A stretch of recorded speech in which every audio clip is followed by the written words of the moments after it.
Godmorgen fra Milano. Så vi skal ud og rejse igen. Og den her gang er det faktisk med formål med at filme for et hostelkæde. Men vi sidder lige og får noget morgenmad, så vi har lidt energi til dagen. Vi har faktisk fået ChatGPT til at lave vores plan i dag fra Milano. Jeg har ingen idé om, hvad man kan i Milano, men spørg chatten, så er det bare Ea, der kører derud af. Jeg har i hvert fald 2 mål i dag. Jeg skal have noget god pasta, og jeg skal have en Aperol Spritz. Sidst vi var i Italien, der fik hun altså en sindssygt god pasta. Dem skal vi hen igen Det skal vi. og besøge, fordi vi har fundet ud af, at de er fandme også i Milano. Ja, ej, det glæder jeg mig til. Også mig. Se med.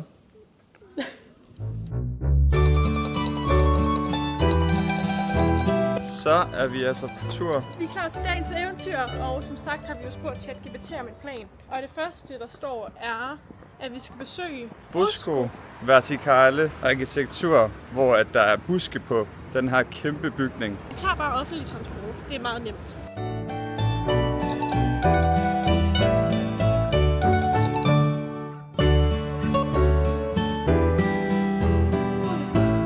Så er vi ankommet, og der er åbenbart et marked. Jeg kan se, der er tøj til 3 euro her. Kan det være, at vi lige skal kigge det først?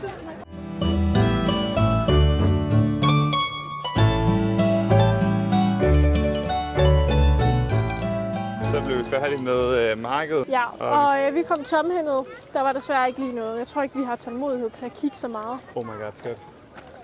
Bag dig. Hold da op. Det er det her, vi ledte efter. Ja. Wow. Overvej at bo der. Oh my days. Ej, det ser sindssygt ud. Så er vi altså ankommet til Busco vertikale. Wow. Nu render vi rundt ved de her, vi skal rekreere.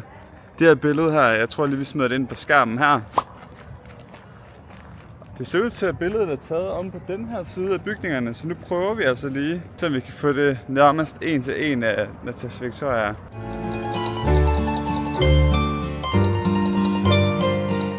Efter mange forsøg, så gav jeg lidt op. Men jeg håber, at vi fik det shot. Jeg stillede mig op her, og så tog vi det langt nedefra, så vi kunne få så meget af bygningerne med. Jeg kan lige indsætte billedet her, og så sammenligne det med det her billede, som var inspirationen.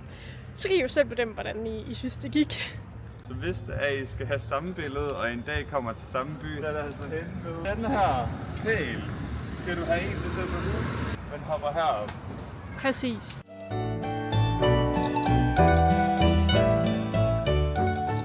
Vi har lige ramt en park tæt på de her høje, smukke, flotte bygninger. Og så planen, vi bare lige slapper af, fordi UV'en den kører derudad lige nu. Og så vi har brug for at lige sidde ned og få noget vand og lige nyde, at vi er sådan et sted her i Italien. Vi kan lige få lov til at få sådan en 360 spin her.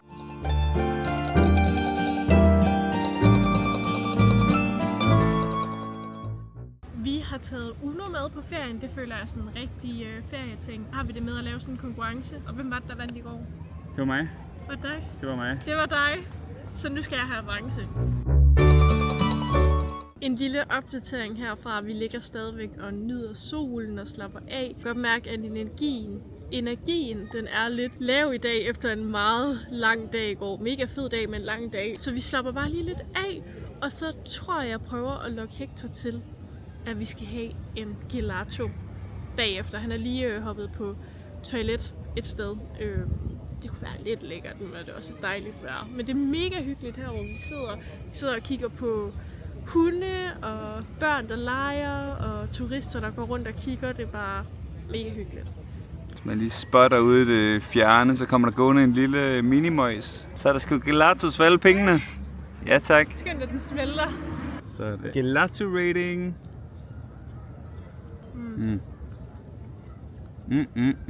Nu har vi fået lidt energi igen. Nået til parten, hvor vi skal ud og shoppe lidt. Ja, vi skal lige kigge, hvad der er. Og der var faktisk lidt her i området, så vi kigger lige her først, og så er det ind mod Milano centrum bagefter.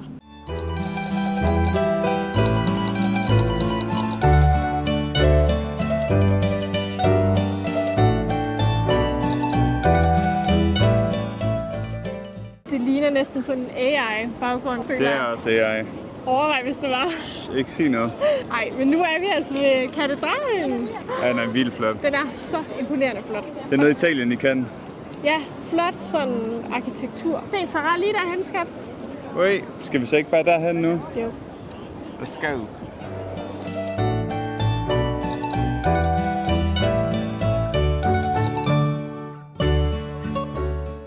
1. Køen er sindssygt lang herinde. 2. Det er en Syrah kun for kvinder og børn. Så vi skal lige have fundet en ny Syrah. Hvis I har set vores sidste vlog fra Gdansk, så nævnte vi jo, at vi har en tradition med hvert land, vi er ved. Der skal vi altså have en magnet. Selvfølgelig også her i Milano. Så nu må vi se, om vi kan finde nogen, vi kan lide. Tada! Ej, den er faktisk rigtig pæn. Vores hidtil flotteste magnet. Noget, jeg har fundet ud af, er, at de har en Primark hernede. Og det er jo sådan en butik, der ikke er særlig mange i verden. Og jeg ved, at vi købte noget billigt hundelegetøj til Carlos. Så måske vi skulle prøve at finde noget til Carlos hernede også. Altså, han har så meget legetøj, men altså selvfølgelig skal han da have det, hvis vi finder det. Han er jo vores lille guldklump.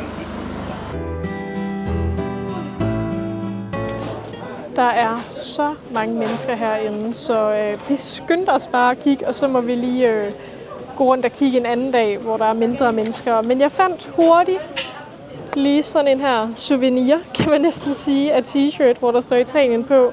Den tænker jeg, at man kunne få et ret fedt billede med. Så den køber jeg i hvert fald. Den koster kun 6 euro. Vi har jo gået rundt og kigget lidt på ting og sager. Vi nåede aldrig forbi Syrah, men vi var i Primark, og du fandt en mega nice trøje. Ja, jeg tænker, at de fleste piger ved, hvad det er, men der er jo Milano Fashion Week. Det kommer også snart igen, hvor alle modellerne de kommer hertil og sådan noget. Så det er virkelig et eksklusivt sted med en masse vilde butikker. I kan jo se her. Prada, Louis Vuitton. Armani. Ja.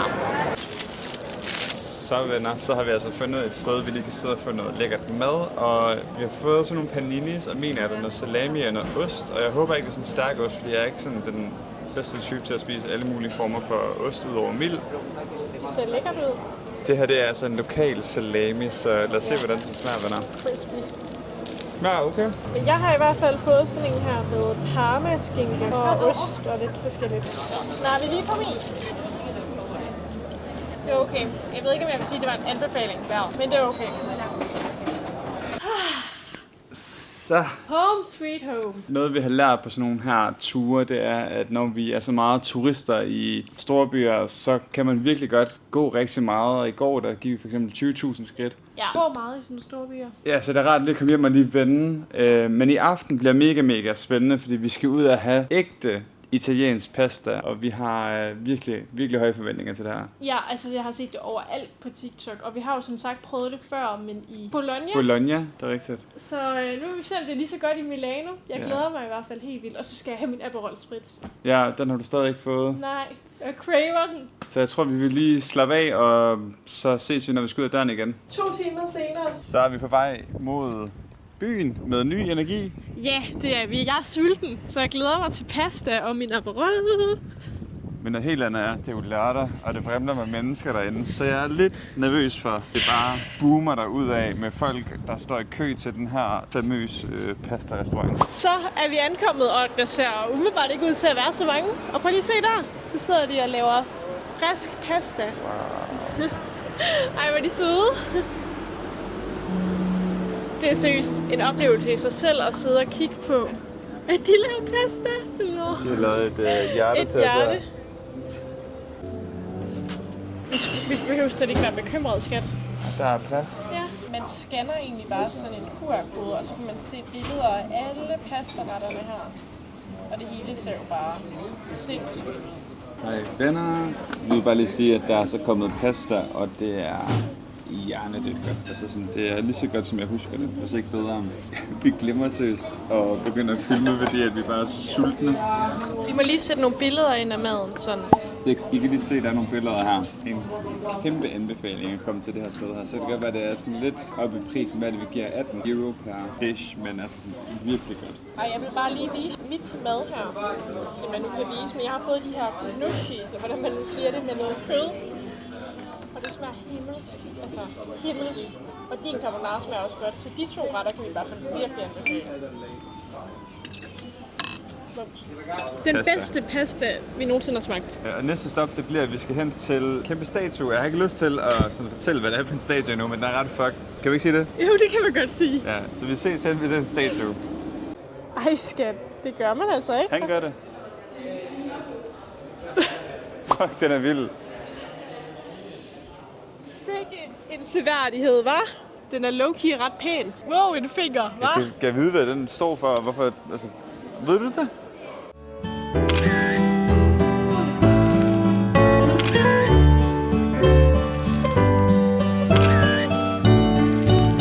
I jagten på den perfekte pris på en Aperol Spritz, fordi det har jo lovet min forlovede. Vi rammer første café. Vi kan ikke få lov til at sidde udenfor, fordi der skal man have booket bord. Men der var der en forholdsvis god pris på 7 euro. Vi finder det næste sted. 9 euro, mine damer og herrer. Og vi bliver enige om, at det er måske lige too much. Og så kommer vi forbi den her. Sprit to go. Se der. Det 4. er ikke så flot, men Det er 4,5 euro. det er 4,5, og jeg får min Aperol. Og der koster den simpelthen 9. Wow. Så den er ikke så æstetisk, som jeg havde tænkt, den skulle være, men det smager sikkert godt. Det er den, du har cravet. Complete. Dejligt, skat. Hvis man var barn, og man skulle op og have et eller andet drik, så det her, det ville være sådan, man drømmer om. Ej, oh my god, jeg skal lige smage den. Det er fandme lækker. Ej, den er god. Så du har den sprit.